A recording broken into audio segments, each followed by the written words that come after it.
భారత రాష్ట్రపతి ద్రౌపది ముర్ము సాయుధ బలగాల్లో 93 మందికి గ్యాలంటరీ పురస్కారాలు ప్రకటించారు. 11 మందిని మరణానంతరం గ్యాలంటరీ అవార్డులకు ఎంపిక చేశారు. 2కి కీర్తి చక్ర, 14 మందికి శౌర్య చక్ర, 66 మందికి సేనా మెడల్స్ ప్రకటించారు.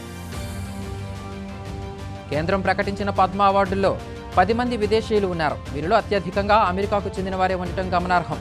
జపాన్కి చెందిన ఒసాము సుజుకీకి పద్మవిభూషణ్, అమెరికాకు చెందిన వినోద్ ధామ్కు Padma Bhushan, Canada, France, Brazil, Kuwait నుంచి ఒక్కొక్కరు చొప్పున ఈ పురస్కారాలకు ఎంపికయ్యారు.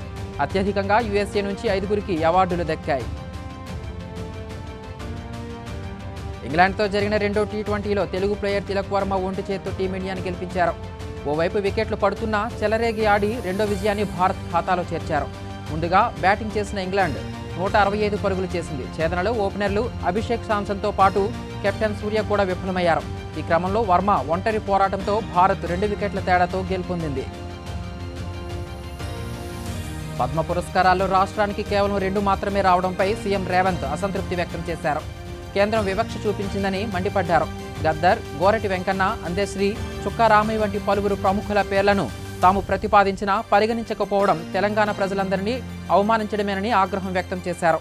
139 పద్మ అవార్డుల్లో రాష్ట్రానికి కనీసం 5 కూడా ఇవ్వకపోవడం ఏంటంటూ సీఎం ప్రశ్నించారు.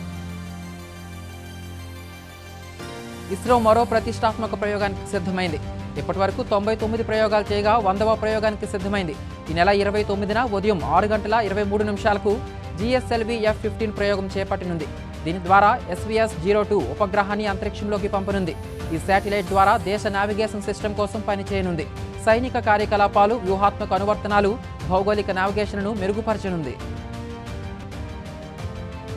Russia, Ukraine, America, Japan, Germany సహా 73 దేశాల నుంచి దౌత్యవేత్తలు యూపీలో జరుగుతున్న మహాకుంభమేళాకు రానున్నట్లు స్థానిక అధికారులు తెలిపారు. వచ్చే నెల 1న వారంతా త్రివేణి సంగమంలో స్నానం చేసి యూపీలోని సాంస్కృతిక ప్రాంతాలను సందర్శిస్తారని స్పష్టం చేశారు. డిజిటల్ మహాకుంభ ఎక్స్పీరియన్స్ సెంటర్లో వారికి కుంభమేళా ప్రత్యేకతను వివరించనున్నట్లు పేర్కొన్నారు. దేశ రాజధాని ఢిల్లీలోని ఎర్రకోట వద్ద గణతంత్ర వేడుకలు జరుగుతున్నాయి.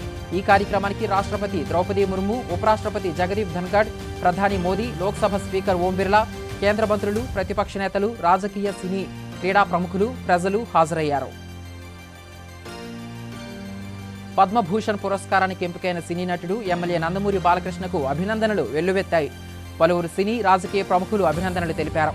Mahesh Babu, Rajamouli, Vijay Devarakonda, Venkatesh, Allu Aravind, Bobby, Anil Ravipudi, Varalakshmi Sarath Kumar, AP deputy CM Pawan Kalyan, BRS నేత హరీష్ రావు, శ్రీభరత్, కల్వకుంట్ల కవిత, సీఎం రమేష్, నారా భువనేశ్వరి, అచ్చెన్నాయుడు శుభాకాంక్షలు తెలిపారు.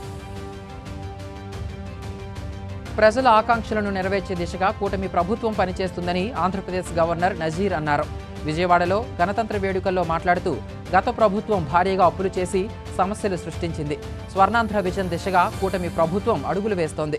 విశాఖ స్టీల్ ప్లాంట్కు కేంద్రం నుంచి ప్రత్యేక ప్యాకేజ్ వచ్చేలా చేసింది. ప్రజలకు ఆరోగ్యం, ఐశ్వర్యం, ఆనందం కలగాలనేదే ప్రభుత్వ నినాదం అని వ్యాఖ్యానించారు. విజయనగరం 2వ పట్టణ పోలీస్ స్టేషన్ వద్ద ఉద్యోగాల పేరిట డబ్బులు చెల్లించి మోసపోయిన పలువురు నిరుద్యోగులు ఆందోళన చేపట్టిన సంగతి తెలిసిందే. బుద్ధ అనే సంస్థ యోగా టీచర్ ఉద్యోగానికి ఒక్కో నిరుద్యోగి నుంచి సుమారు 3 లక్షల రూపాయలు వసూలు చేసింది. ఫేక్ అడ్మిట్ లెటర్లు ఇచ్చి బోర్డు తిప్పేయడంతో బాధితులు పోలీసులను ఆశ్రయించారు. నిర్వాహకులు పోలీస్ స్టేషన్కు శనివారం వచ్చారని తెలిసి బాధితులు పెద్ద ఎత్తున ఆందోళన చేశారు.